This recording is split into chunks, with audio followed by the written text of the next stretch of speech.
we've got some staff here from community development. If you've got questions or wish to dialogue with them on any of those issues, this would be a good opportunity. I thought it was unfortunate that so many people didn't realize I'm glad you spoke to the issue of all the options people have regarding buffers on their property. There's a number of approaches they can take to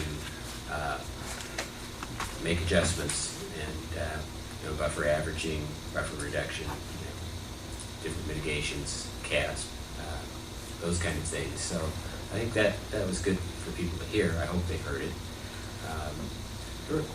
One thing that struck, there was one person that said something that was new. They were talking about the non-conforming issue, and they wished that the language, I'm hoping I'm getting this right, was something like legally allowable non-conforming use. Something that would kind of signal people that they were legal when they started, and the law changed. Okay, the ordinance changed.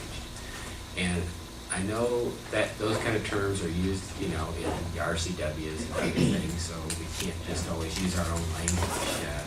I didn't know if there was any room for us to note that in the definitions or to change that. I just wasn't sure if there was some way of doing that.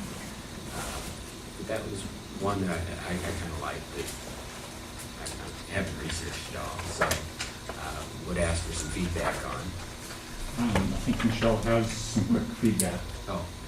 Because that has been in the review statutorily. Same concern, is there a way to describe it in a different legal context? Her main concern really was okay, when I go to sell, I have to disclose this. If I could disclose it in a way that she felt more comfortable with, or she felt was more accurate, rather than to say it's a non-conforming, because not everybody realizes what that means. Yeah.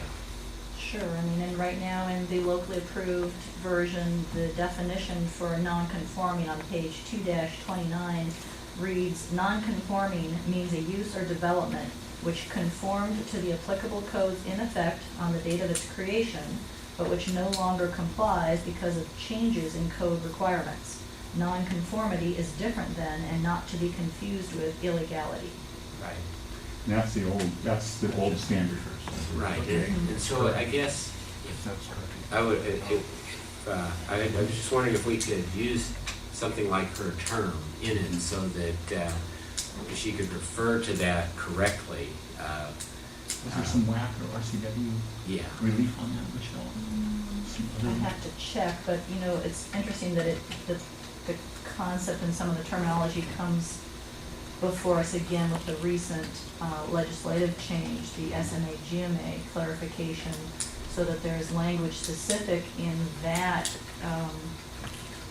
code change that says, existing uses or structures may continue as conforming. Mm-hmm. And I was at a recent ecology shoreline planners meeting last week, and the Attorney General and the ecology, the Attorney General, staff person, and ecology policy staff person, actually along with Department of Commerce staff, so they were presenting about this recent legislative change, and they clarified that that is true, that those existing something existing in the shoreline that, while would be considered non-conforming to the CAO when applied in the shoreline area, may be allowed to continue as conforming. And it's just that if and when a new use or development is proposed, that existing could then be considered non-conforming. So it's a fine line. It's specific language that a lot of the stakeholder organizations, the builders and other organizations agreed to and actually were quite adamant to include. Yeah, The word may in a regulation like that makes me nervous. I mean, what does may mean? I mean, they're allowed to continue. But it implies if X or Y happens. And then you may not. I don't know if I have that. I don't think I've got that paperwork with me to read that specific language. That may be my own personal paraphrasing of. Okay. But it's definitely something we'll docket. We'd love to hear any other impressions of the Sure. of the And just on the issues, terminology on non-conforming.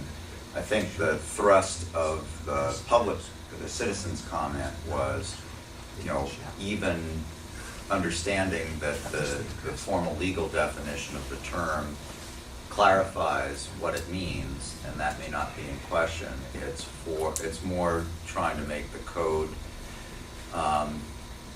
more on its face understandable without somebody having to refer to the definition section. Right, so she could just use the term legally allowable non-conforming use, if that's what it was, and have that be something that Is understandable understood on by its everybody, face. and rather than having, just saying non-conforming use and having somebody have to be familiar with the definition, she wanted to be able to, kind of write that. So that's the question. Yeah, that's my And, question, if we can do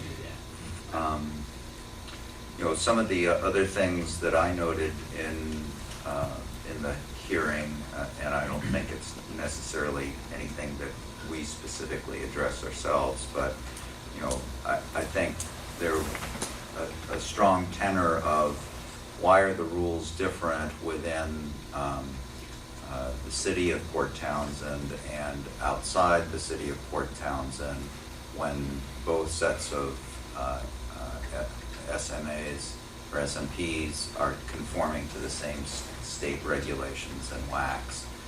And, that might be a question that we would encourage ecology, who has to manage the system statewide, to speak to that. And I think part of the answer probably is the difference between a incorporated and already developed area versus an area that has a significantly different landscape, and how you balance over the entire landscape for no net loss. But I think it would be helpful for ecology to step forward and articulate how they are balancing what seems to be divergent standards in different areas for the same shorelines. There were also some people that spoke, I believe it was about the ability to replace a house or a structure after a fire. They felt that it was fairly cloudy. They didn't think it was clear enough. We should maybe look at that, see if there's some way we can. I believe that was 10.6. 10.6, yeah. And it was not as clear as they wanted it, or it was. We need to go back and look at that language, just make sure it's clear. That was one of the comments this Yeah. morning. There's some discomfort on the part of some landowners at becoming legal non-conforming uses because of questions about, am I allowed to rebuild or not? Just, wanting to have the assurance that they need. We continue to hear that concern, I think, from property owners. I guess another one would be, and we spoke to this when we submitted ours, was the SPADs and the situation that people are in the process right now. Making sure it's clear that we honor that work that's been done beforehand. Is there any refinement to the language that we have that's occasioned by the state legislation that you were talking about, the GMA, SMA legislation this session? Does that require any tweaking, or are we good the way the proposed SMP currently reads? No, I don't think any revision is necessary, but certainly if the board felt that was something they wanted to try to clarify, we could. Well, it comes back to how ecology will approach, once the record closes May 11th, and when they evaluate the public comments and the statutory guidelines, legal requirements, then how do they communicate it back to us? And we're not really clear on that at this point ourselves. If initially they'll do a staff discussion, or if they'll send the letter back to the board, or just exactly how that Sure. shakes out. And prior to their decision letter, they'll be sending